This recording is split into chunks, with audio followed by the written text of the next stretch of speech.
Ambasadorët e Shteteve të Bashkuara, Bashkimit Evropian dhe Britanisë së Madhe vjojnë takimet për të bindur palët për mbylljen e reformës zgjedhore. Kryeministri Rama thotë se është gati të ulet me Lulzim Bashën për të gjetur një zgjidhje.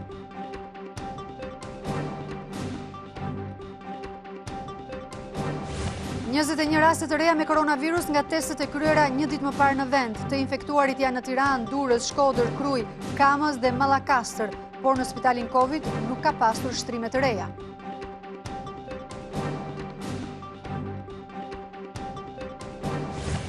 Buxheti i shtetit ka krijuar $65 milion stok detyrimesh të prapambetura ndaj bizneseve dhe qytetarëve. Pjesa më e madhe e borxheve është për vendime gjykatash, shumica e të cilave për pushimet pa drejta nga puna.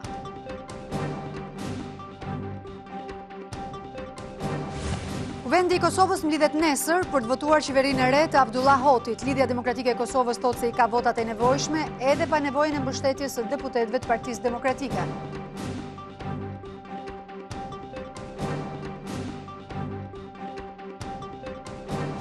Vjojnë trazirat në Shtetet e Bashkuara të Amerikës kundër vrasjes së 30 vjeçarit George Floyd. Një autopsi private tregon se shkak i vdekjes ishte asfiksia. Presidenti Trump paralajmëron nxjerrjen e ushtrisë në rrugë.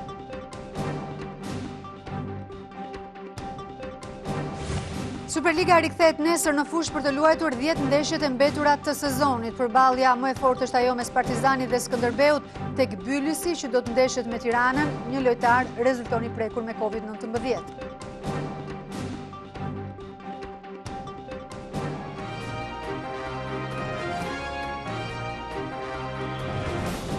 Ju përshëndes të gjithëve, mirë se vini në TV Klan. Jemi drejt për drejt me edicionin informativ të orës 15:30. Do të njihemi me informacionet më kryesore deri në këto momente. Ambasadorët e Shteteve të Bashkuara të Amerikës, Bashkimit Evropian dhe Britanisë së Madhe kanë vjuar edhe sot përpjekjet për të bindur palët që të përmbyllin reformën zgjedhore. Zhvillimet edhe sot i kanë ndjekur gazetarja jon Yıldız Mitro, me të cilën do të lidhemi drejt për drejt. Juna të përshëndes, cilat kanë qenë takimet e sotme të ambasadorëve. Anjola, në fakt përpjekjet e diplomatëve të huaj në Tiranë ka nisur që pas ditën e djeshme, por edhe gjatë ditës sotme ka pasur një intensifikim të përpjekjes së ambasadorëve këtu në Tiranë. Në orën 12:30 të mesditës ka qenë ambasadori amerikane zonja Yuri Kim, e cila ka thirrur në një takim ku kanë qenë të pranishëm edhe ambasadori i Bashkimit Evropian si dhe ambasadori i Britanisë së Madhe, kanë thirrur 4 përfaqësuesit e Këshillit Politik. Por burimet më konfirmojnë, pas takimit që ka zgjatur më shumë se 60 minuta, ende nuk mund të flasin për një dakordsi, për një konsensus të arritur mes palëve, të paktën deri në këto momente. Pas takimit që përfaqësuesit e opozitës në Këshillin Politik kanë zhvilluar me diplomatët e huaj në rezidencën e ambasadës amerikane, ata janë drejtuar në zyrën e kryedemokratit Lulzim Basha. E menjëherë pas këtij takimi, 2 përfaqësuesit e opozitës kanë dalë nga selia blu ku me shumë gjasa, sikundër na konfirmohet takimet dhe negociatat me përfaqësuesit, me diplomatët e huaj në mënyrë të veçantë me ambasadorin e Shteteve të Bashkuara do të vijojnë edhe orët e pasdites. Juna, ndërkohë, cilat janë çështjet për të cilat palët nuk po arrin të gjejnë dakordësi?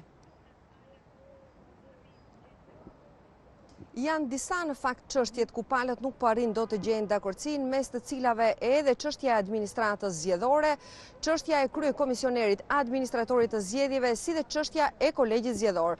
Por pika më e nxehtë që është aktualisht dhe që i mban palët larg një konsensusi për arritjen e një dakordësisë për reformën elektorale është çështja e administratës elektorale. Partia Socialiste kërkon një depolitizim të administratës zgjedhore, ndërkohë që demokratët kërkojnë që të ketë përfaqësues politik, por me vendimarrje në KZAZ si dhe në KQV. Ndërkohë, Juna, do të kemi një mbledhje të Këshillit Politik siç u kërkua nga opozita. Anjola, në fakt mbledhjen e kanë kërkuar 2 përfaqësuesit e opozitës në tryezën e Këshillit Politik, Oer Bylykbashi dhe zoti Petrit Vasili, por nuk ka ende një konfirmim nga ana e përfaqësuesve të majorancës si dhe zonjës Rudina Hajdari, që janë njerëz anëtar të Këshillit Politik. Pa u arritur më parë një dakordsi pas negociatave që ka marrë përsipër ambasadori i Shteteve të Bashkuara dhe ku janë angazhuar edhe 2 ambasadorë të tjerë, ai i Bashkimit Evropian si dhe ambasadori i Britanisë së Madhe, vështirë të kemi një mbledhje të Këshillit Politik. Juna të falenderoj për raportimin e detajuar, ndërkohë Kryeministri Edi Rama ka vlerësuar përpjekjen e ambasadorëve të huaj në përmbylljen e reformës zgjedhore nga njëra anë, por nga ana tjetër shpreh keqardhje që politika ende nuk arrin të gjejë e vetme konsensusin. Në këtë kontekst, ai lë të kuptohet se zgjidhja mund të vijë nga një tryez dialogu mes tij dhe Lulzim Bashës. Kryeministri Edi Rama thotë se ndjen keqardhje që për arritjen e një marrëveshje për reformën zgjedhore duhet të negociojnë ende ndërkombëtarët. Vjen keq që në Shqipëri në vitin 2020 duhet akoma të ketë ambasador që hynë dalin në për seli partish për të bërë një marrëveshje, duke qenë se palët e tjera kanë nevojë për këtë element, nuk ka problem. Për këtë arsye ai nuk pranon të komentojë se deri në çpik janë të gatshëm të lëshojnë për të pranuar kërkesat e opozitës dhe kush është limiti që konsiderohet si pika e derdhjes, çka do t'i çonte socialistët në parlament për të miratuar një reformë të njëanshme. Besojmë që produkti është aty, i plotëson të gjitha kushtet. Ajo që na duhet është të bëjmë sa më pak polemika e lagu se lagu, ne jemi të hapur deri në fund, por duke qenë se në këtë proces janë përfshirë edhe partnerë, miq të Shqipërisë, unë nuk dëshiroj që të bëj komente përpara se sa të flasin dëshmitarët. Vazhdon të ketë një të ndëshirë për takuar Lulzim Bashën në mënyrë që jo çdo çështje të kërkojnë ndërhyrjen e ambasadorëve për t'u zgjidhur. Unë mbasim kohë, mbasim energji, i lëm hapësirë gjithë gënjeshtrave. Do ishte normale që të uleshim, merreshim vesh që është një temë tjetër, po këto gjëra bëjmë bashkë. Nuk jemi ende aty. Gjithsesi, kryeministri kërkoi mirëkuptim dhe 24 orë kohë për të dhënë mendimin e tij përfundimtar për reformën zgjedhore. Komisioneri për zgjerimin në Bashkimin Evropian, Oliver Varhej, ka inkurajuar palët në Shqipëri që të gjejnë një marrëveshje për sa i përket reformës zgjedhore dhe të mos humbasin momentin. Kjo deklaratë është mirëpritur nga kryetari i Partisë Demokratike Lulzim Basha, i cili është shprehur se opozita është e angazhuar për ta përmbyllur reformën. Angazhimi të ndërkombëtarëve për një marrëveshje për reformën zgjedhore në Shqipëri është bashkuar edhe vetë komisioneri për zgjerimin në Bashkimin Evropian Oliver Varhej. Në një koment në rrjetet sociale ai inkurajon të gjitha palët të gjejnë gjuhën e përbashkët. Reforma zgjedhore në Shqipëri. Unë inkurajoj të gjitha palët brenda dhe jashtë parlamentit që të vazhdojnë akoma të provojnë dhe të arrijnë një marrëveshje. Kjo është një reformë e rëndësishme që duhet të arrihet dhe do të ishte për të ardhur keq nëse do të humbej momenti. Shpresoj për një marrëveshje. Kjo është thelbësore. Pas kësaj deklarate në Bruksel ka reaguar në Tiranë kreu i Partisë Demokratike Lulzim Basha, që deklaron gatishmërinë e opozitës për të përmbyllur procesin. Opozita është plotësisht angazhuar dhe po kontribon për ta përmbyllur reformën me garanci të mjaftueshme për një proces të ndershëm zgjedhor. Kjo është e rëndësishme për të rikthyer besimin e shqiptarëve tek demokracia pas manipulimeve të rënda zgjedhore dhe skandaleve të blerjes së votave në zgjedhjet e shkuara, dhe po kaq përcaktuese për përmbushjen e një prej kritereve të rëndësishme nga 15 kushtet për integrimin europian të Shqipërisë. Basha vlerësoi përkushtimin e komisionerit Varhej për konsensus të gjitha forcave politike për reformën elektorale në Shqipëri.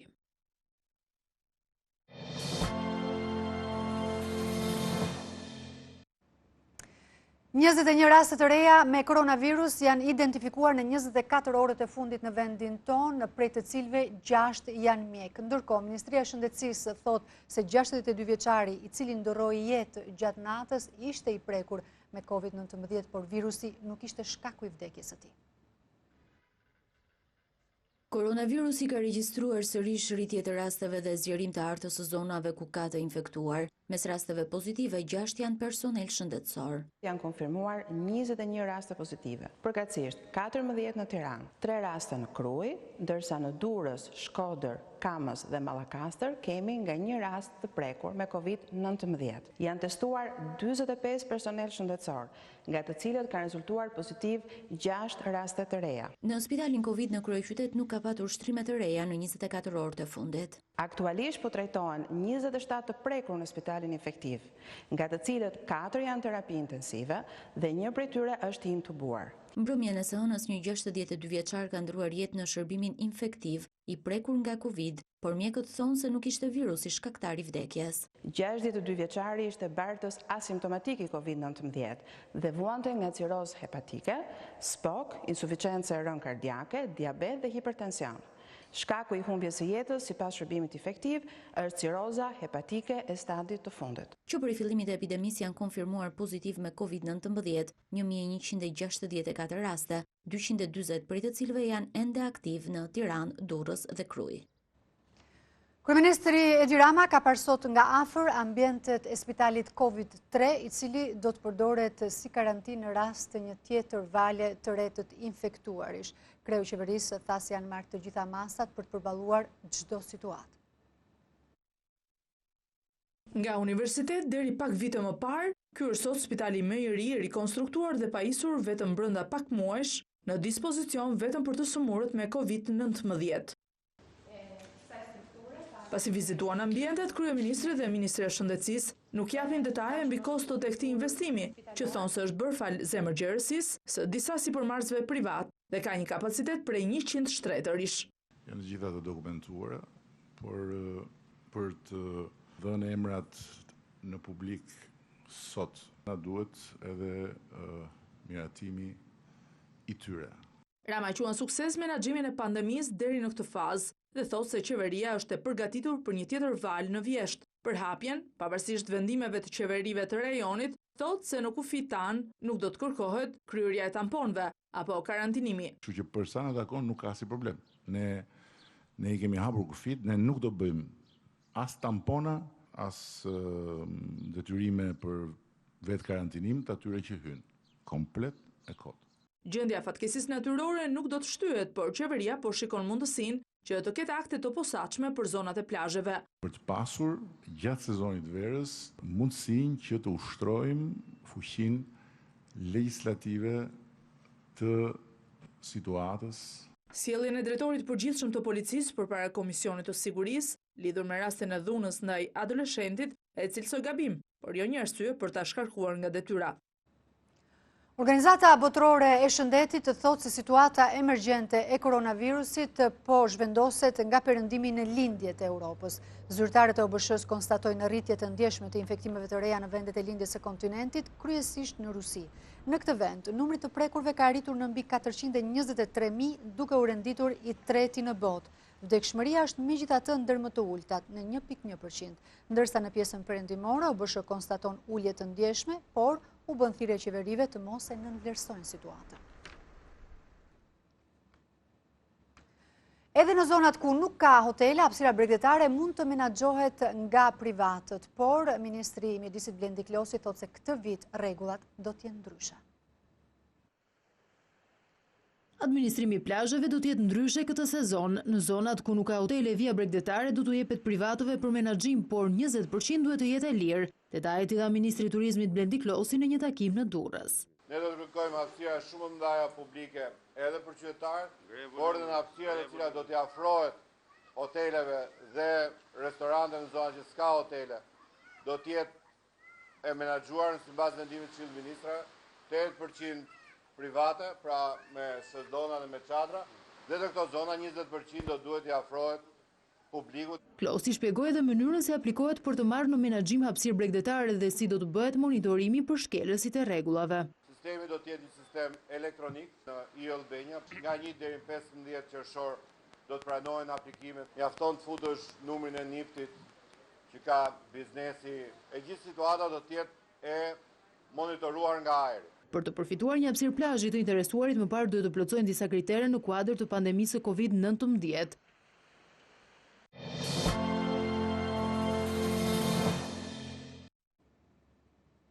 Arrest me burg ka vendosur gjykata e Tiranës për 65 vjeçarin Abbas Dogu dhe 3 të rinj të cilët abuzuan seksualisht me një vajzë të mitur në zonën e Babrus. Seanca është zhvilluar me dyer të mbyllura, megjithatë para dogave të zeza, Dogu ka deklaruar se ka mohuar të ketë kryer marrëdhënie seksuale duke e detyruar 15 vjeçare.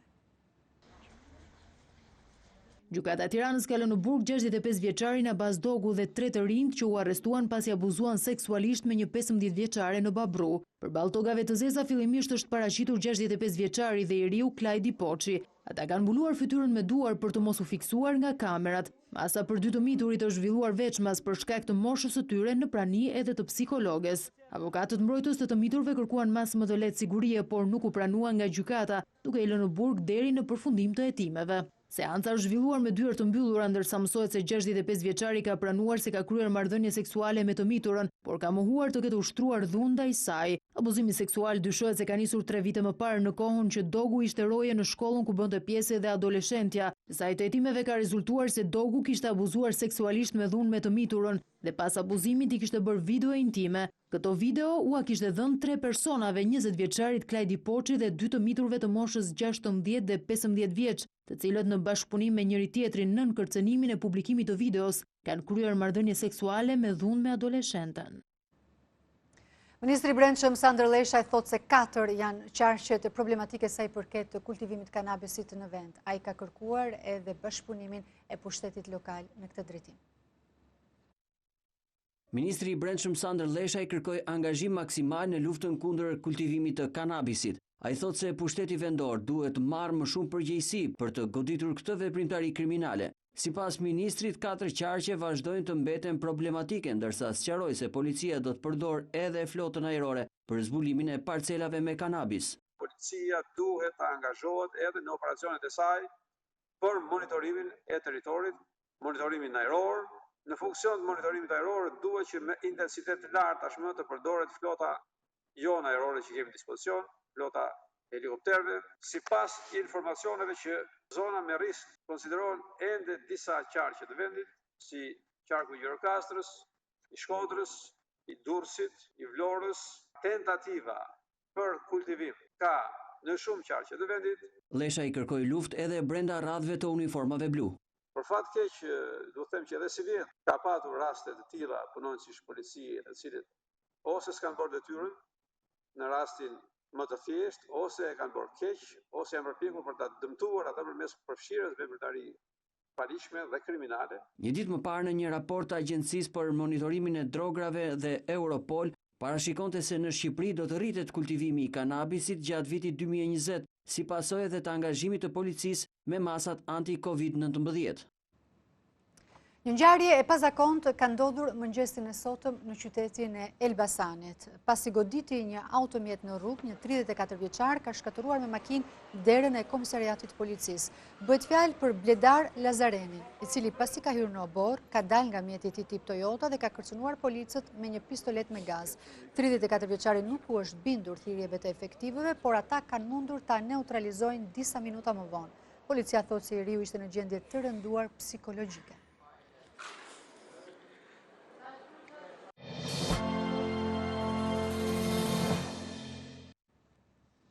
Buxheti i shtetit ka krijuar $65 milion detyrime të prapambetura ndaj bizneseve dhe individëve. Pjesa më e madhe e borxheve është për vendime gjykatash, shumica e të cilave për pushime të padrejta nga puna.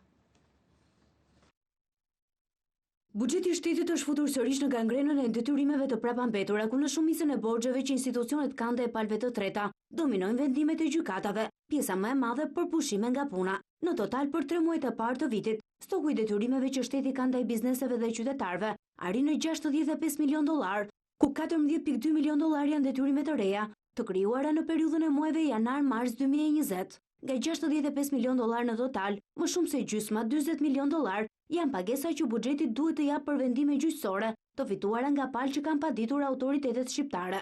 Shifrat më të larta të kësaj fature i mban Ministria e Infrastrukturës dhe Energjisë me $8.9 milion vendime gjykatash, ndërsa $4.9 milion janë vendime gjyqësore të fituara kundër autoritetit rrugor shqiptar. Edhe Ministria e Mbrojtjes ka akumuluar fatura të papaguara në masën e $12.8 milion, pjesë të programit të emergjencave civile, të mbartura në periudhën e tërmetit dhe një pjesë tjetër është krijuar gjatë pandemisë. Borxhe në masën e $11.5 milion ka krijuar dhe Ministria e Brendshme, shumica e të cilave lidhen me shpërblimin e munguar të lindjeve, shpenzime udhtimi, pagesa për orë shtesë pune, uniforma dhe parkim automjetash. Drejtoria e tatimeve ka akumuluar 7.2 milion dollar vendime gjyqësore për rimbursim të TVSH-s, e cila nuk është kthyer subjekteve private. Kjo është era e parë që pjesën e luanit në strukturën e detyrimeve të prapambetura nuk e kanë punimet në rrugë, por shpenzimet për vendime pushimesh nga puna dhe fonde që hynë në zërin e shpenzimeve operative të buxhetit. Guvernatori i Bankës së Shqipërisë mori pjesë në takimin e klubit të guvernatorëve të vendeve të Azisë Qendrore, Detit të Zi dhe Ballkanit, ku fokusi i diskutimeve ishte menaxhimi i situatës ekonomike të krijuar nga pandemia. Seko tha se ky vit do të godasë ekonominë shqiptare, e cila do të kuret krahasuar me një vit më parë, por pritet që rikëmbja të vijë vitin e ardhshëm. Ai tha se përveç masave të marra, Banka Qendrore është e gatshme të përdor politika shtesë që t'i vinë në ndihmë situatës së krijuar.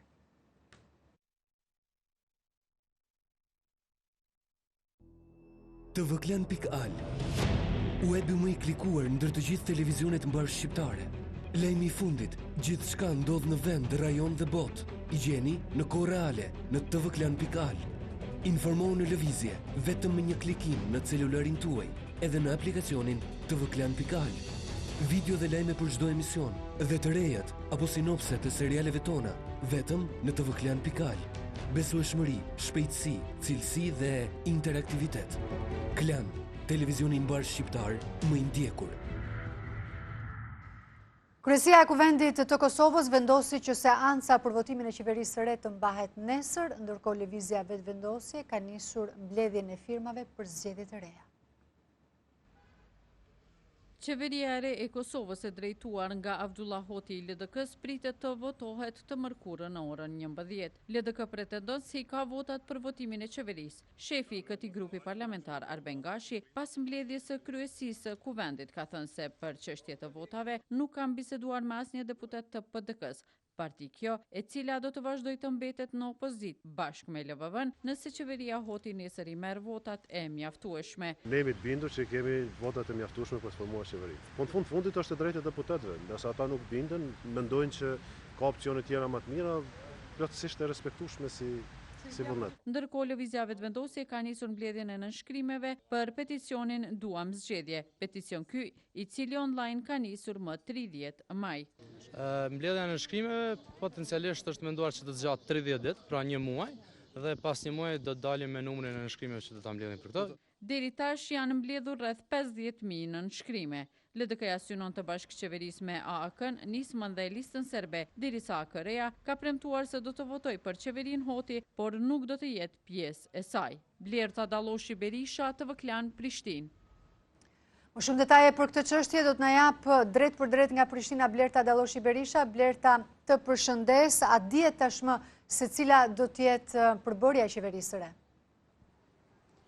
Përshëndetje Anjola, jo, ende nuk është publikuar përbërja e qeverisë së re zyrtarisht, por dihet se nga Lidhja Demokratike e Kosovës kryesisht do të jenë ministrat të cilët kanë qenë në qeverinë Kurti, si dhe disa të tjerë do të emrohen, por edhe disa ndryshime të vogla do të ketë brenda këtyre ministrive. Do thotë, për shembull, ministri i bujqësisë do të kalojë në ministrinë e integrimeve evropiane dhe kështu me radhë, por saktësisht sot pritet të mbahet një mbledhje në orën 16:30 në një mbledhje e Lidhjes Demokratike të Kosovës, ku pastaj do të dalë me një konferencë për media kryetari i LDK-s, i cili shpresojmë se do të bëj publik emrat e zyrtarisht të përbërjes së qeverisë së re.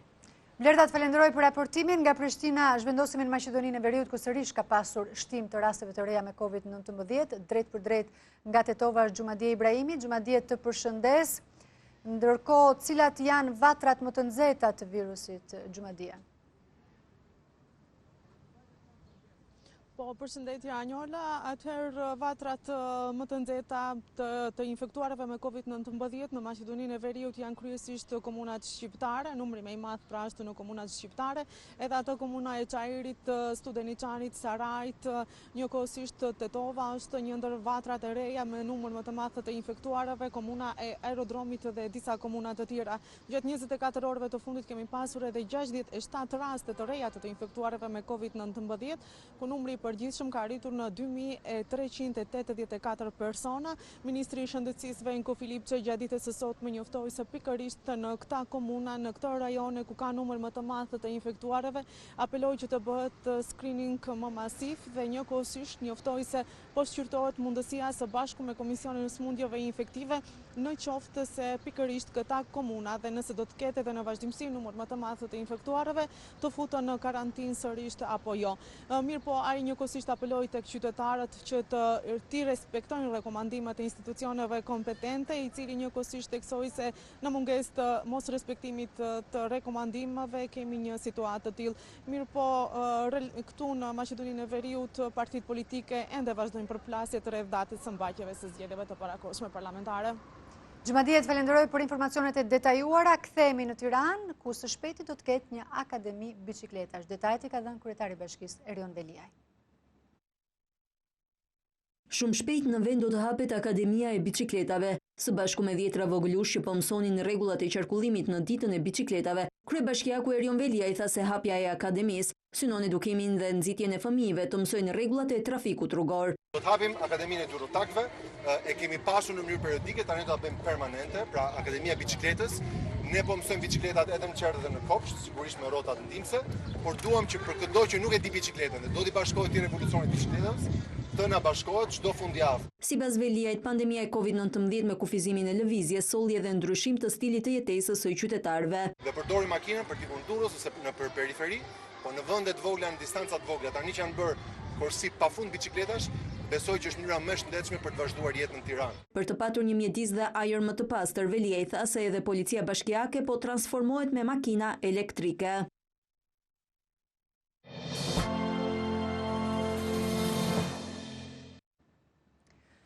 Dhuna në protestat për vrasjen e afro-amerikanit George Floyd në Shtetet e Bashkuara ka hyrë në ditën e 7, ndërkohë presidenti Donald Trump ka paralajmëruar daljen e ushtrisë në rrugë për të vendosur rend dhe qetësi.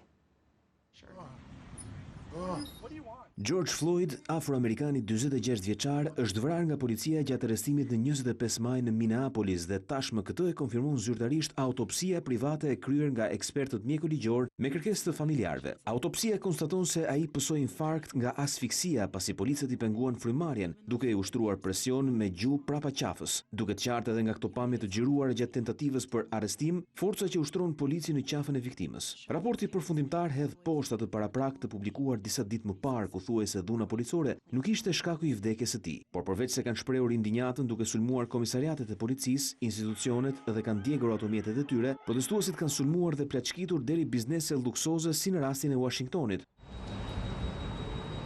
Por edhe markete e supermarkete, siç tregojnë këto pamje të gjiruara në Chicago. Presidenti amerikan Donald Trump paralajmëroi se do të urdhërojë ushtrinë të rikthejë qetësinë dhe rregullin në gjithë vendin. Ai quajti këto protesta të dhunshme akte të terrorizmit të brendshëm. Në rrjetet sociale hidhen dyshime se dhuna në protesta është financuar nga grupe të ndryshme interesi të lidhura me miliarderin George Soros. Protesta është shtrirë në qindra qytete. Deri më tani flitet për disa protestues të vrarë, 2 prej të cilëve në Iowa gjatë 24 orëve të fundit. Me 10 janë të plagosurit e me mijëra të arrestuarit. Dhe këtu kemi mbërritur në fund të këtij edicioni informativ. Faleminderit që qëndruat me ne.